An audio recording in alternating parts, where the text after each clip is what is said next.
어, 지난 몇 주간 동안에 우리 교회 강단에서는 계속 말씀을 주시면서 이런 흐름들이 있었어요.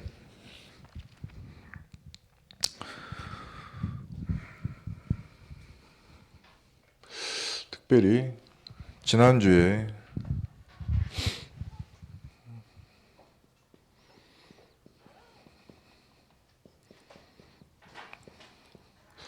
다른 복음이 들어와서 어렵게 만든 갈라디아 교회에 바울이 정확한 복음을 전하려고 갈라디아서를 보냈죠. 그 갈라디아 편지를 받고 사람들이 우리가 아직도 과거 율법에서 못 깨닫고 있구나. 그리고 어느 정도 바울이 이 부분을 중요하게 생각을 했느냐. 베드로하고 막 싸울 정도로. 싸운다기보다는 일방적으로 혼내는 정도로 이렇게 이야기한 거예요. 그리스도 정확하게 전달해야 될 너무 중요한 시간표에 왜 할례 이야기를 해가지고 사람들을 이렇게 복음이 이것도 복음인가 헷갈리게 만드는가. 그래서 복음을 정확하게 전하는 오직 복음의 증인이 참 중요하다. 그래서 바울은 나는 그리스도의 흔적을 가진 사람이고 그리스도만 자랑하고 그렇습니다. 이번 주 말씀에 막달라 마리아가 나오는데 이 막달라 마리아가 성경 보니까 단 한마디도 터시 하나 틀리지 않고 예수님이 가서 말하라 한 그 말 그대로 증인들의 제자들에게 전했어요. 그 뭐의 증인이 됐죠? 무덤이 비어 있었다. 무덤이 비어 있고 그 무덤 안에 두 천사가 앉아 있었다. 예수님의 죽은 시체를 층층층층층층 감았던 모든 세마포와 붕대 막 이렇게 여러분 죽은 사람 장례할 때 모습 보셨죠? 어떻게 해요? 머리끝부터 발끝까지 꽁꽁 묶잖아요. 그 나라 풍습도 마찬가지였어요. 그래서 외부에서 안 끌어주면 못 나와요. 예수님을 시중드는 천사를 보내서 머리끝부터 발끝까지 싹 붕대가 다 풀어지게. 그 다음에 필요한 거, 예수님 필요한 거 천사들이 공급하고 시중든 거죠. 근데 이제 중요한 거는 뭘 봤냐? 부활하신 주님을 만난 거예요. 부활하신 주님이 가서 너희한테 전하라고 그랬다.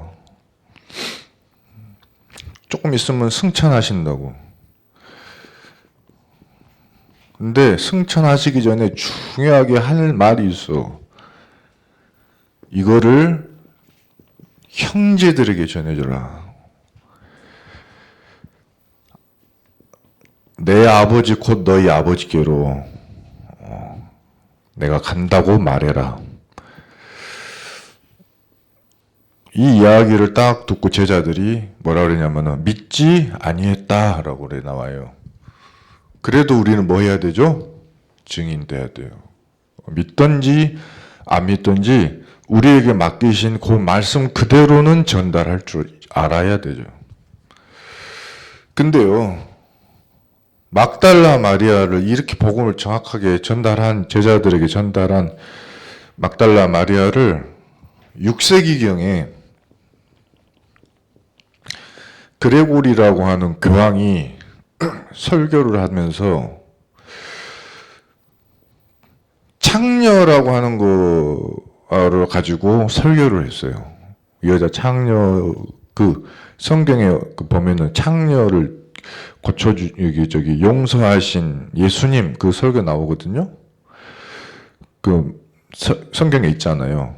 그거하고 예수님 머리에 기름 부은 여자하고 막달라 마리아하고 잘못 연결시켜서 설교를 이때 한 편 했습니다. 근데 이게 영향력이 어느 정도까지 갔냐면 1900년도가 몇 세기예요? 20세기거든요. 이때까지 영향을 줘버렸어요. 이 설교 한 편이. 그래가지고 이 막달라 마리아는 창녀. 그래가지고요. 전 세계 유럽의 막달라 마리아 그려놓은 거 보면요. 다 깨백하고 나와요. 왜? 창녀다고. 근데 이거를 이때 우리가 설교 틀리게 했다고 가톨릭 천주교에서 그때 인정한 거예요. 우리 설교 틀리게 했다. 성경에 말하지 않는 거를 사실대로 말하지, 연결 안 된 거를 억지로 끼 맞추다고 그렇게 된 거예요. 그러니까 이 사람은 토시 하나 끝 틀리지 않고 전달했는데 요 후손들이 얼마나 말 한마디 하는 게 중요한지 알잖아요. 이제.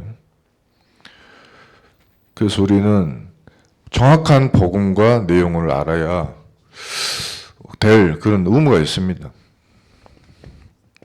성경 전체 통틀어서 성경은 이거 하나 우리에게 이야기하고 계십니다.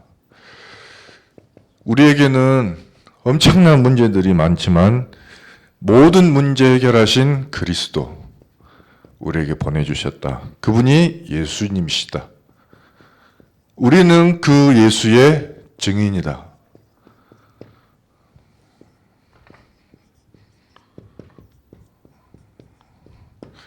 내가 이것을 기록함은 너희로 예수께서 하나님의 아들 그리스도심을 믿게 하기려 함이고 또 너희가 그 이름을 힘입고 증인이 되고 생명을 얻고 그 생명을 전달하게 하려 함이다. 요한복음에 31절에 나왔죠.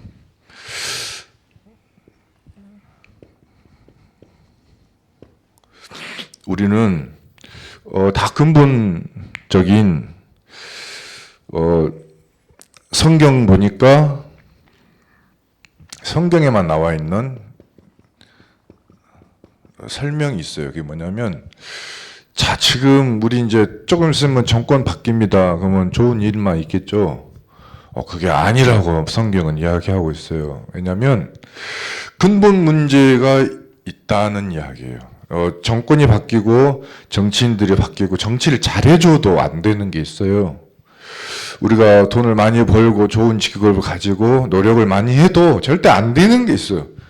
그 근본 문제는 하나님 아니면 해결이 안 된다고 우리가 정확하게 말씀을 통해서만 알지 그것도 전해주는 사람이 없으면 몰라요. 그러니까 모르니까 다른 문제가 여기서 출발한 줄 모르고 다 죽어가는 거죠. 성경만 말하고 있습니다. 창세기 3장 문제, 하나님 떠난 문제다. 창세기 6장 문제다. 하나님 모르는 네피림 문제다. 창세기 11장 문제, 하나님 없이 노력 열심히 하고 많은 도전하고 공을 싸우고 열심히 시스템 만들면 반드시 멸망한다. 그것도 인간은 답 없다. 이게 근본 문제예요. 인간은 답 없어요. 답 없습니다.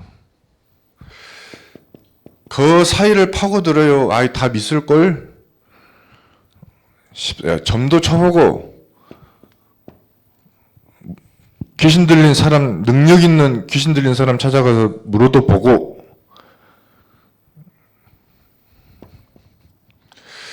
열심히 치성 드리고 우상 숭배해보고 신전에 찾아가서 재산도 바쳐보고 심지어 어떤 종교는 네 자식을 불에 태워 죽이면 다른 문제는 해결된다. 그래서 하나, 둘, 셋 자식이 5명 있는데 누구를 바칠까? 그런 종교도 있을 만큼 이렇게 해결책은 없는데 사람들은 여기에 빠져 살아갑니다. 그러니까 이 문제가 쌓이고 쌓여서 결과가 오는데 이제 이걸 상태라고 그러잖아요. 근데 이제 이게 뭐냐면 6가지의 상태가 딱 와가지고 우리에게 딱 와 있어요. 저주가 와 있어요. 저주. 마귀가 가정과 가문에 파고들어서 각종 문제 일으키고 개인을 멸망시키고 가정을 문제 일으키고 사회도 시스템을 망가뜨리고 후대들을 무너뜨리고 자꾸 멸망 상태로 몰고 가는 그거. 이거를 성경에만 말하고 있다고요? 예수 문제를 해결하는 방법은 하나님만 주셨습니다. 이것이 바로 성경에 우리 하나님이 처음부터 약속하신 그리스도예요. 영세 전에 약속하셨어요. 여자의 후손을 보내겠다. 세상이 가득한 죄악으로 죽어갈 거다. 심판이 누구에게나 임할 거다. 방주를 만들어라. 방주에 타면 어떤 사람이든지 방주에 타면 구원을 얻게 되리라. 네 가족을 위해서, 네 자녀들을 위해서 네가 방주를 만들어라. 그래서 방주를 만들고 그 안에 들어가면 너와 네 집이 구원을 얻으리라.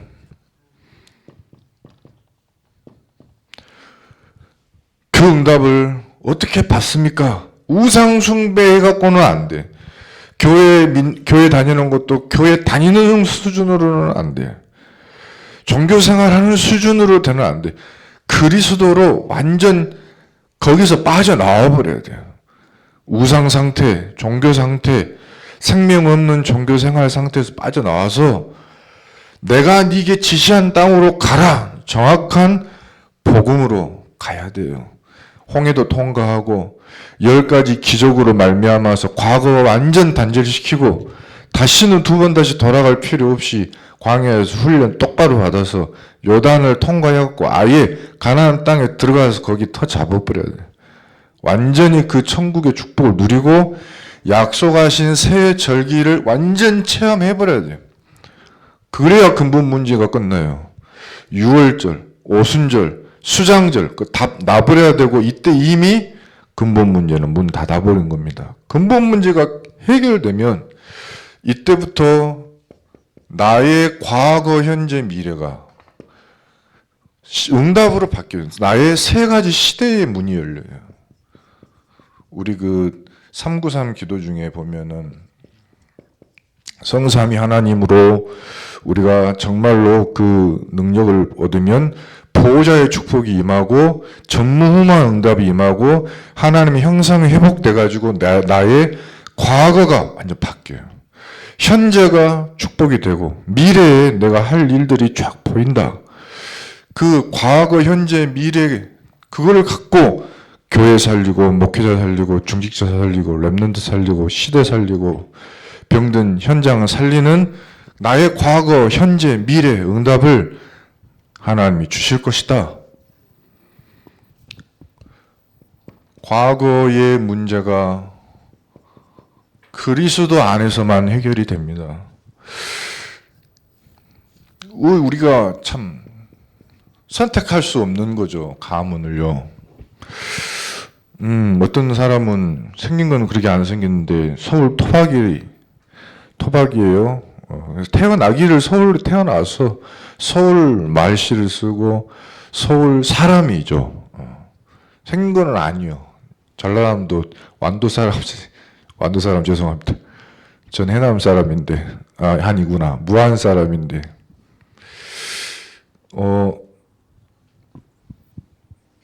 무안 청계에 수천 년 동안 터잡고 살던 그 영적 문제, 내 가문의 뿌리를 타고 계속 전달되어던 문제, 그거는 가문 한번 잘 보시면 비슷한 거 다 보일걸요.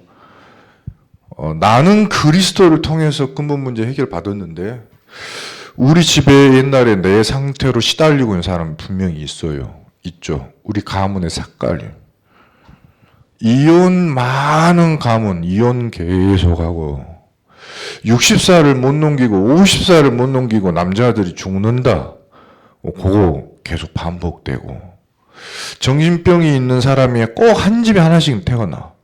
그 반복되고, 꼭 죽을 때 암 걸려서 죽어. 그런 집도 있고.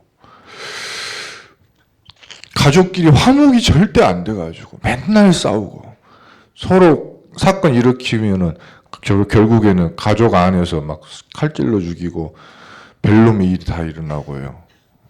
서로 미워하고 형제간끼리 이런 가문의 문제 살다 보니까 상처 덩어리예요. 가정은 내가 그 상처의 피해자예요. 나도 모르게 또 가해자가 돼 있어요. 이 병든 개인들이 얼마나 힘든가 해결 좀 해보겠다고 우상숭배하지요.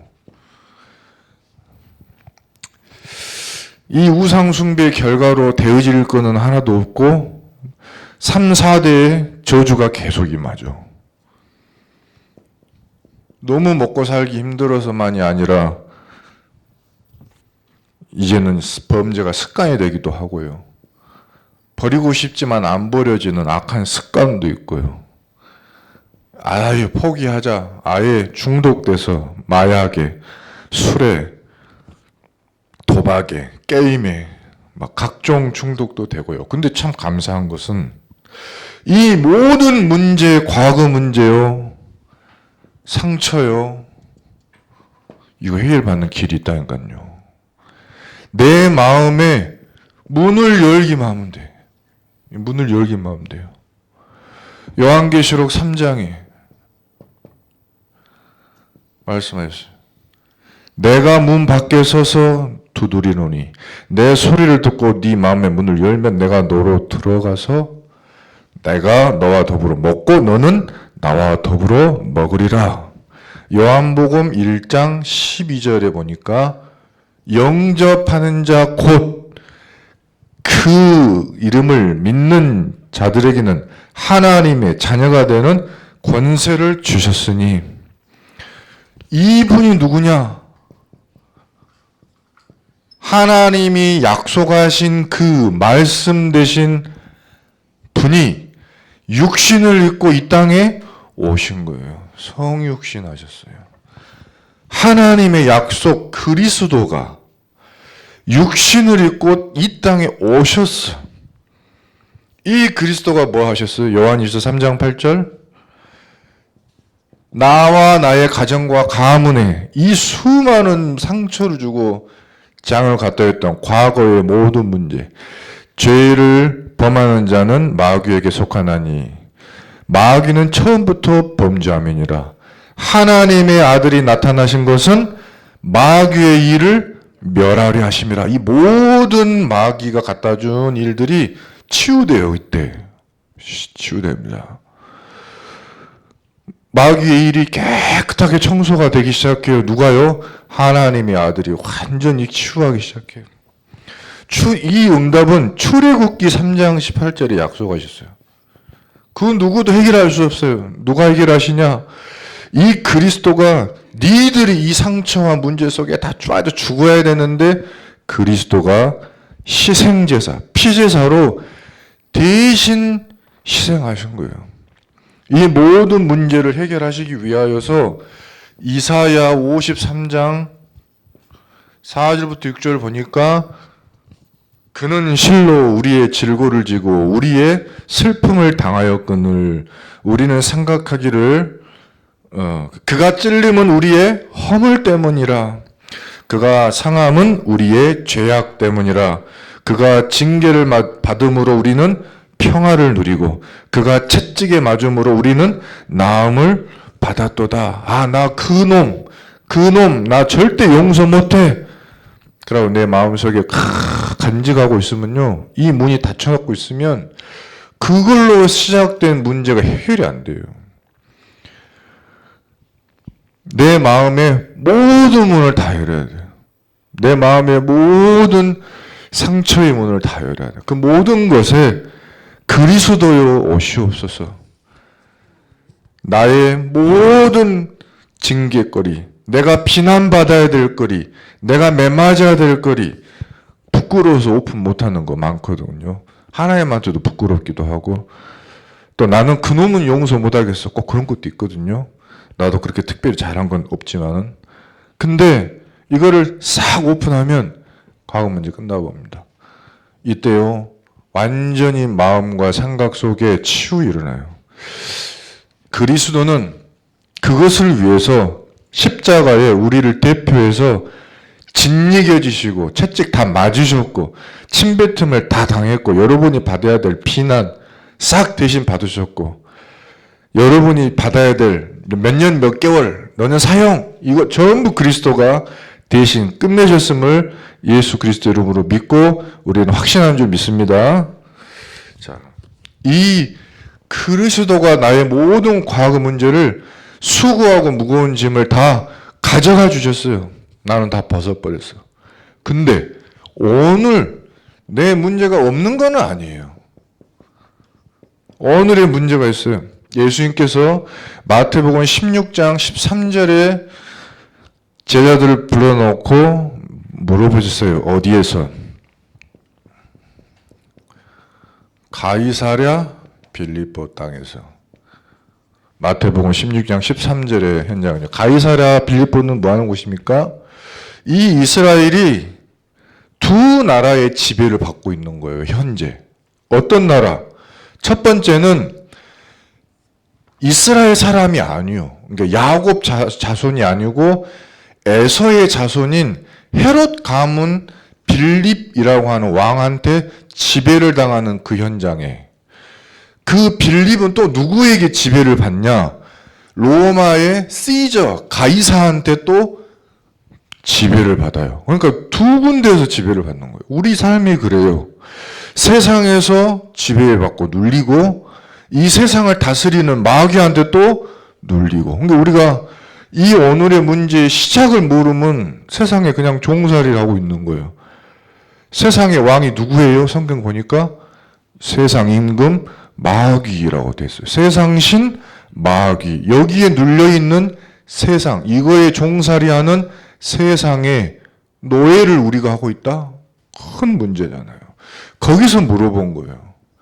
너는 나를 누구라고 하느냐? 이때 제자들이 대답을 어떻게 해요? 정확하게 말 못했는데 베드로가 정확하게 이야기해서 뭐라고 그랬죠? 주는 그리스도시요 살아계신 하나님의 아들이십니다. 인간이 아니요. 주는 뭐요?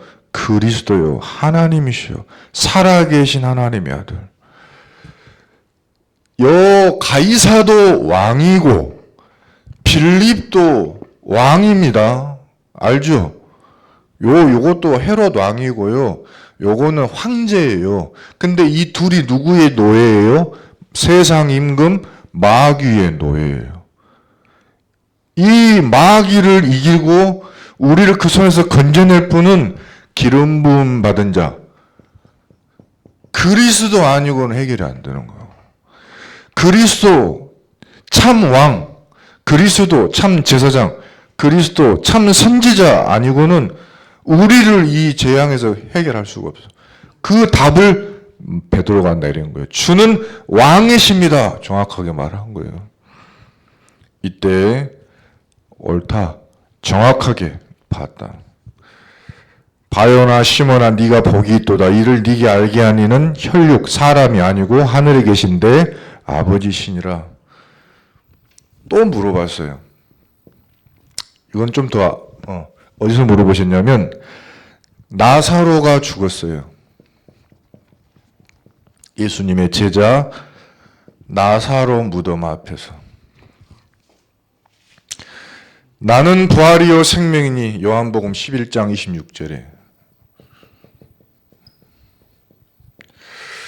나를 믿는 자는 죽어도 살겠고 무릇 살아서 나를 믿는 자는 영원히 죽지 않으리니 이것을 네가 믿느냐 했을 때 마르다가 대답했습니다. 이르되 주여 그러하외다. 주는 그리스도시요 세상에 오시는 하나님의 아들이신 줄 내가 믿나이다.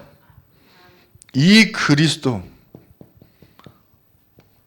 우리의 영혼을 건지시는 이, 우리의 영혼을 구원하시는 이, 죽음에서 살리시는 이, 우리의 영혼, 우리가 죽어버리면 우리의 영혼은 하나님께로 가지요. 무덤에 육신은 들어가지요.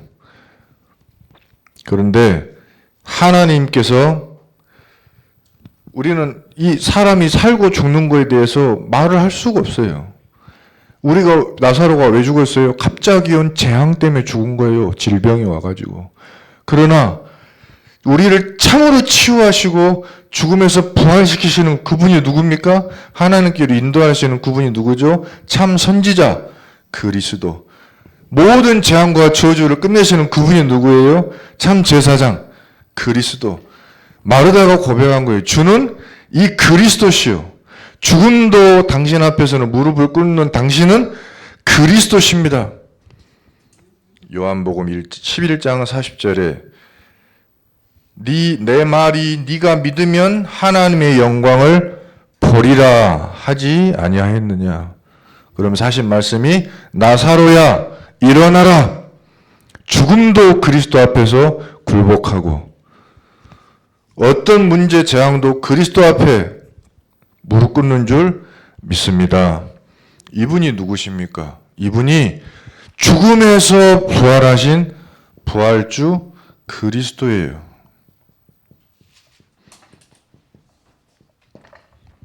자, 우리의 문제, 부활하신 그리스도 맡기시기를 예수 그리스도 이름으로 축복합니다. 그리스도 이름 안에 해결할 모든 능력이 다 있습니다. 미래 문제도 있어요. 우리가 아직 살아보지는 못했지만 곧 지금 이미 와 있으면서 앞으로 심해지죠. 영적인 병입니다. 정신병입니다. 앞으로 암과 같은 불치병들, 계속 많이 늘어날 것이고요. 마약에 빠지는 이제 그런 일들이 일어날 겁니다. 저 오늘 아침 아까도 저기 차 타고 오는데 옛날에는 그런 걸 못 봤는데 너무너무 예쁘게 생긴 어린 여학생이 담배를 피우면서 당당하게 요즘에는 다 그러대요. 그것도 멋이다 생각하는가 봐요. 이제 그런 시대가 됐어요. 예전에는 어르신들이 한마디 하고 그랬는데 요즘은 뭐 말도 안 하나 보죠. 당당하게 마약하고 길거리에서 당당하게 총 들고 다니고 지금 미국이 그러고 있잖아요. 사이비 종교가 엄청나게 앞으로 일어날 겁니다. 전쟁이 줄어드는 게 아니고 확산이 될 겁니다. 이래서 이번에 오후 예배 때 본부에서 이렇게 말씀하셨어요. 세계가 지금 영적 비상에 걸려 있다. 미래의 이 세계의 영적 비상이 이제 우리가 알 만큼 올 것입니다. 그런데 이때 그리스도 예수님께서 우리에게 권세를 주셨어요. 이길 권세. 누가복음 10장 19절에 내가 너희에게 뱀과 정갈을 밟으며 원수의 모든 능력을 제어할 권능을 주었으니 너희를 해칠 자가 결코 없으리라.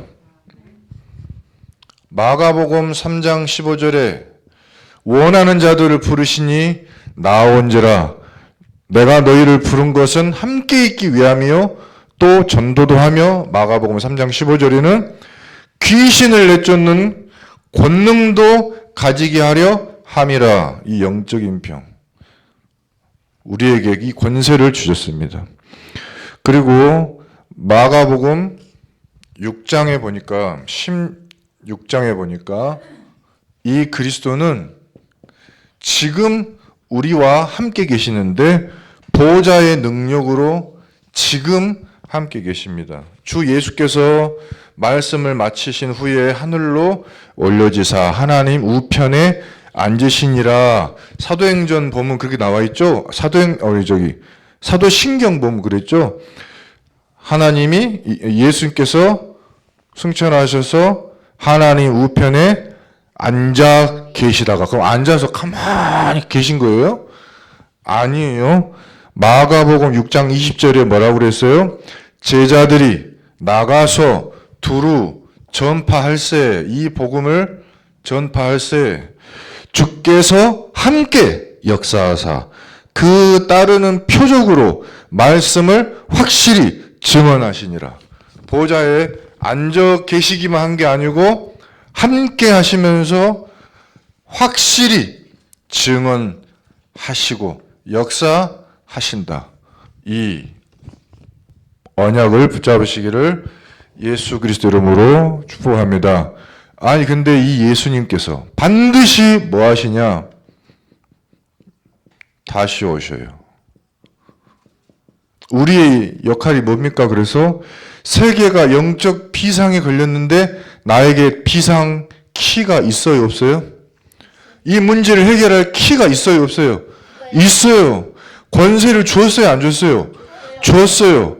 혹시 부족할까 봐 함께 하겠다고 했어요, 안 했어요? 하셨어요. 이 분이 그리스도께서 뭐라고 말씀하시냐? 마태복음 25장 21절부터 29절 보니까 우리에게 달란트를 맡기신 거예요. 10달란트, 5달란트, 2달란트, 1달란트. 내가 다시 올 것이다. 우리에게 우리의 삶과 우리의 과거, 현재, 미래를 전부 축복으로 바꿔주시는 권능과 권세를 주시고 나의 그 상처된 과거가 전부 뭘로 바뀌게? 전부 응답으로, 달란트로 바뀌게 축복을 하셨어요. 내가 치유가 됐네? 그 달란트입니다. 내가 그 상처에서 빠져나왔네? 달란트요. 내가 그 과거 문제에서 답을 얻었네? 달란트요. 귀신 들렸었어? 해결되었어? 달란트요. 막달라 마리아가 7 귀신 들린 여자가 치유되니까 뭐가 됐어요? 달란트가 됐어요. 뭐 할 달란트? 복음 정확하게 전해야 되는구나, 이거. 전부 달란트입니다. 달란트를 주었는데 따와서 보니까 5달란트 받은 종이 5달란트를 남긴 거예요. 내가 과거의 상처, 문제, 재앙 치유된 대로 응답을 받은 거예요. 다른 사람도 살릴 힘을 누리고 있는 거예요. 어떻게 되죠? 잘하였도다. 착하고 충성된 종아, 네가 작은 일에 충성하였으되 내가 많은 것을 네게 맡기리니 네 주인의 즐거움에 참여할지어다. 이 응답을 모든 성도님들 누리시기를 축복합니다. 아니 근데 이걸 또 안 하고 1달란트 받아갖고 땅에 묻어둔 사람이 있어. 내가 받은 구원, 내가 받은 축복과 은혜와 치유를 땅에 묻어버린 사람이 있어요. 안 누려. 묻어버렸어. 예수님이 뭐라 그래요? 왜 묻었냐? 은행이라도 맡겨놓지. 저절로 이자라도 들어오게. 뭐라고 하셔요? 악하고 게으른 종아, 그 1달란트까지 뺏어갖고 10달란트 주어라. 하신 말씀이 있는 자는 받아서 풍족하게 되고 없는 자는 그 있는 것까지 빼앗기리라. 구원의 확신과 감격 있는 자는 그것을 받아 풍족하게 되고 없는 자는 그 있는 것까지 뺏겨요. 누구한테? 사단한테 다 뺏겨요. 흑암에 다 뺏어가 버려요. 나에게 주신 구원의 확신과 감격과 축복을 절대 놓치지 마시고 삶 속에서 누리시기를 축복합니다. 그러면 결론에 앞으로는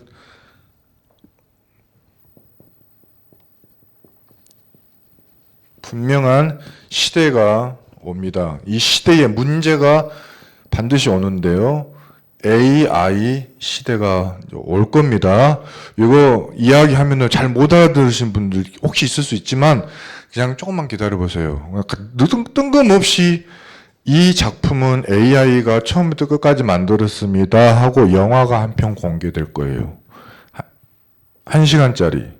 예를 들어서 사람은 하나도 한 게 없어. 예를 들어서 컴퓨터한테 이 내용으로 이 영화를 1시간짜리를 만들어줘 하면 지가 알아서 인물도 설정하고 카메라도 찍고 작가 역할도 하고 AI가 혼자 다 해요.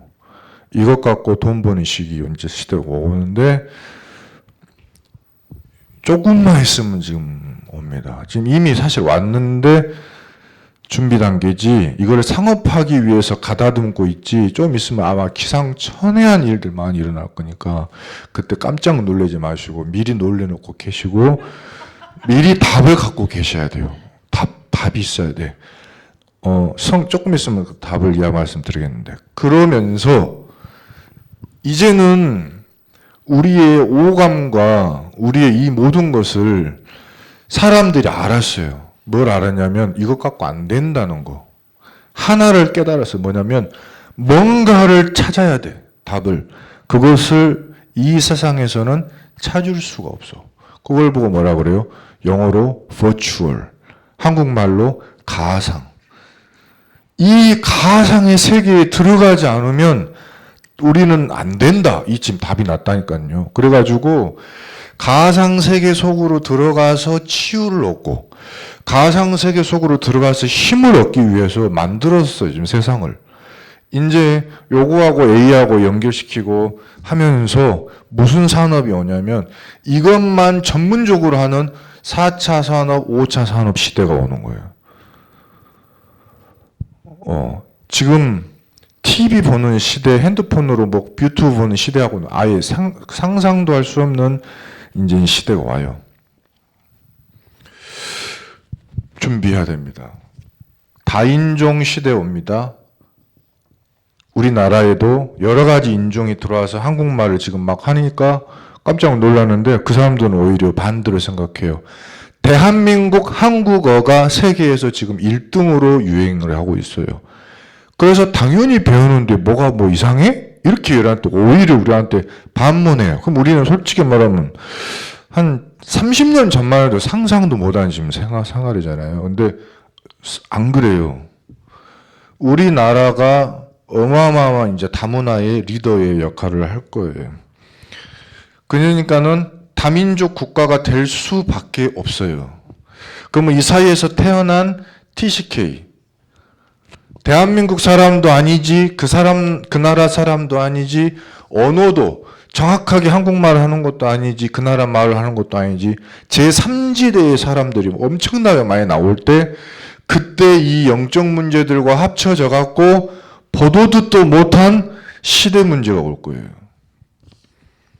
이때, 답은 딱 하나 있습니다.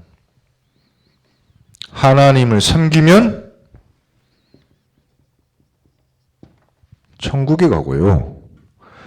마귀를 섬기면 지옥에 갑니다. 뭐 복잡한 이야기 하지도 않았어요.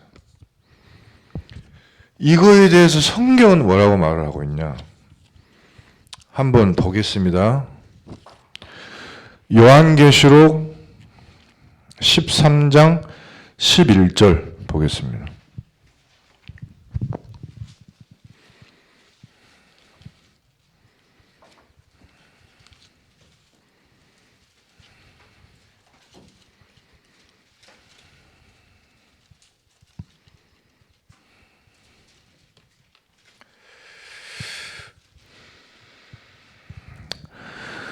말세에 일어날 일들 중에 하나입니다. 13장 11절 한번 읽어볼게요. 요한계시록 412페이지 13장 11절. 내가 봄에로 시작합니다.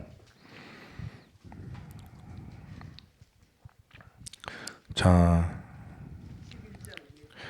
13장 11절입니다.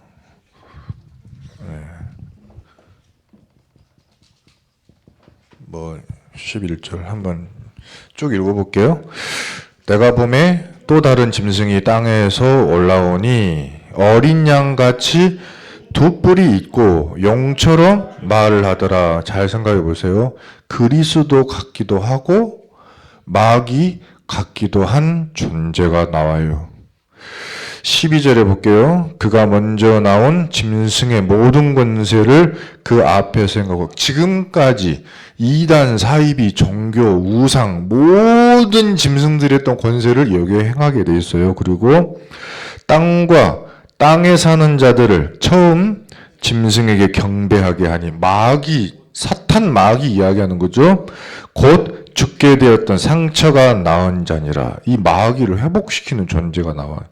13절에 큰 이적을 행하되 심지어 사람들 앞에서 불이 하늘로부터 땅에 내려오게 하고, 짐승 앞에서 받은 바 이적을 행함으로 땅에 거하는 자들을 미혹하며 땅에 거하는 자들에게 이르기를 칼에 상하였다가 살아난 짐승을 위하여 우상을 만들라 하더라 하라. 이것이 주는 답이 우상을 만들어라. 15절 그가 권세를 받아 그 짐승의 우상에게 생기를 준다고 그랬어요. 죽어있는 건데 여기다가 생기를 줘 얘가. 그러면서 그 짐승의 우상으로 말하게 하고, 말 못하는 존재인데 뭐하게 한다? 말을 하게 만들어. 그리고 그 짐승의 우상으로 말하게 하고, 또 짐승의 우상에게 경배하지 아니하는 자는 몇이든지 다 죽이게 하더라. 죽이게 한다. 16절에 그가 모든 자, 곧 작은 자나 큰 자나 부자나 가난한 자나 자유인이나 종들에게 그 오른손에나 이마에 표를 받게 하고, 누구든지 이 표를 가진 자 외에는 매매를 못하게 하리니 이 표는 곧 짐승의 이름이나 그 이름의 수라. 방금 몇 절까지죠?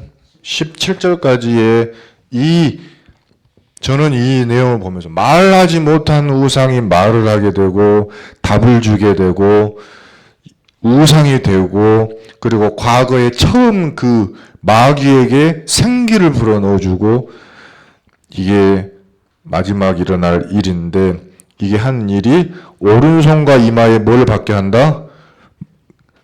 표를 받게, 짐승의 표를 받게 해요. 뭐 바꾸더란 말을 한 적이 없습니다. 제가 성경에 나온 말만 해야 돼요. 다른 복음 이야기하면 안 돼. 그런데 이 시대가 와서 뭘 못하게 한다? 사람들을 큰 자나 작은 자나 돈 있는 사람이나 못하는 사람이나 매매를 못해요. 우리는 우리에게 필요한 것들 할 수가 없게 만들어 놓는데 봅시다. 그럼 어떻게 해야 될까? 세상이 이렇게 되면 어떻게 해야 돼? 어이구, 쌀도 못 사? 걱정이 되겠네. 그런데요, 하나님은 이미 구약의 답을 다 주셨어요. 함께 보시겠습니다. 출애굽기 13장 9절.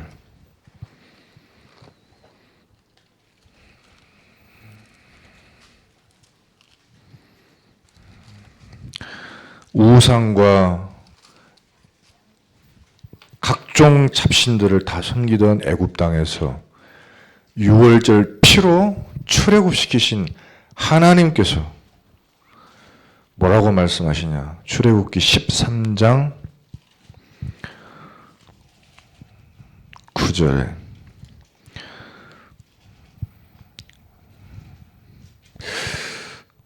자, 한번 3절 읽어볼까요? 13장 3절 시작. 모세가 백성에게 이르되 너희는 애굽 곧 종되었던 집에서 나온 그날을 기념하여 유교병을 먹지 말라. 여호와께서 그 손의 권능으로 너희를 그곳에서 인도해 내셨습니다. 거기서 빼내시고요. 자, 우리를 보내시는데 가나안 땅에 보내시는데 8절 시작. 너는 그날에 네 아들에게 보여 이르기를 이 예식은 내가 애굽에서 나올 때에 여호와께서 나를 위하여 행하신 일로 말미암음이라 하고 이것으로 네 손의 기호와 네 미간의 표를 삼고 여호와의 율법이 네 있게 하라. 이는 여호와께서 강하신 손으로 너를 애굽에서 인도하여 내셨음이니 해마다 절기가 되면 이 규례를 지킬지니라. 아멘.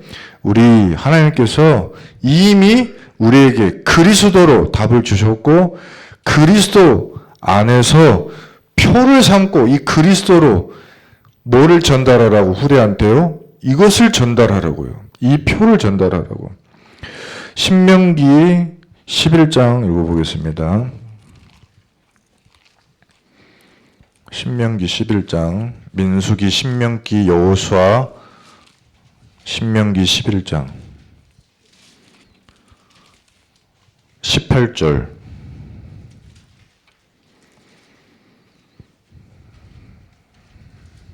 자, 280페이지 18절 시작.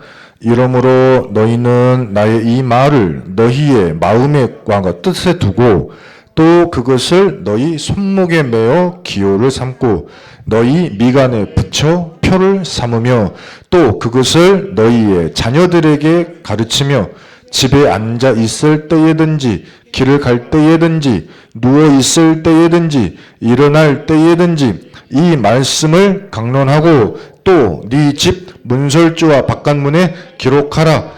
그리하면 어떻게 되느냐? 21절 시작. 그리하면 여호와께서 너희 조상들에게 주리라고 맹세하신 땅에서 너희의 날과 너희의 자녀의 날이 많아서 하늘이 땅을 덮는 날과 같으리라. 22절. 너희가 만일 내가 너희에게 명하는 이 모든 명령을 잘 지켜 행하여 너희의 하나님 여호와를 사랑하고 그의 모든 도를 행하여 그에게 의지하면 여호와께서 그 모든 나라 백성을 너희 앞에서 다 쫓아내실 것이라. 너희가 너희보다 강대한 나라들을 차지할 것인즉 너희의 발바닥으로 밟는 곳은 다 너희의 소유가 되리니 너희의 경계는 곧 광야에서부터 레바논까지와 유브라데 강에서부터 서해까지라. 너희의 하나님 여호와께서 너희에게 말씀하신 대로 너희가 밟는 모든 땅 사람들에게 너희를 두려워하고 무서워하게 하시리니 너희를 능히 당할 사람이 없으리라. 아멘. 이 언약의 말씀을 붙잡으시기 바랍니다. 26절에도 말씀하셨어요. 내가 오늘 복과 저주를 너희 앞에 두나니 너희가 만일 내가 오늘 너희에게 명하는 너희의 하나님 여호와의 명령을 들으면 복이 될 것이다. 복 받으시기를 예수 그리스도 이름으로 축복합니다. 이 짐승의 표가 아닌 하나님의 표, 그분이 누구예요? 심판하러 오실 심판주 그리스도이십니다. 이 그리스도가 우리의 미간과 마음과 생각과 모든 것의 표가 되시고 그리스도의 흔적이 되시고 우리는 후대들에게 뭘 전달한다? 이 그리스도를 전달하는 축복이 있으시기를 예수 그리스도로 축원합니다. 자, 에스겔서 9장 4절에는 저번에도 말씀했듯이 이 예루살렘 성읍 가득히 사람들이 예루살렘 성읍에서 가증한 일을 하고 있을 때 짐승의 표를 받고 있을 때 그 모습을 보면서 탄식하고 울며 하나님 앞에 기도하는 그 사람들 이마에다가 표를 그려놔라. 재앙이 임할 때 그 사람들은 전부 넘어가게 하라. 하나님의 약속의 말씀이신 줄 믿습니다. 자, 그러고 결론이 그렇습니다. 이 심판주 그리스도께서 앞으로 완전 바꾸실 교회를 찾고 계세요. 심판을 어떻게 하시냐?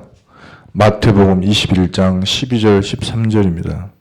앞으로 이 땅에 오셔서 하실 일인데요. 마태복음 12장 12절부터 13절.